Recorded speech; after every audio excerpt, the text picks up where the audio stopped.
Today I'm going to show how to replace a windshield wiper blade on a 2011 Audi S5 convertible. Not sure what it is, but for some reason the convertible has a different blade on this side than the sedans have. So you push that little tab down and pull it, slide it this way out of that groove. And then you get the new wiper, which comes with this cover that you don't need, so you got to pop that off. This is a Bosch wiper. You can get them direct fit from Audi, but the Audi dealer will tell you have no choice. It's the only way you can do it. But I've found that you don't actually have to use an Audi wiper blade.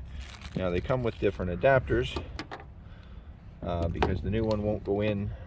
It's slightly different. You need this style to go on here, which is one of the other adapters in the bag. So you have to take that off. Now to get that off, you need a screwdriver to kind of pry up on the edge and pry up here, because they don't just pop off nice and easy with your fingers. And then when you pry the one side, of course the other side pops, and then it goes like that. So no problem there. Then you put this one on.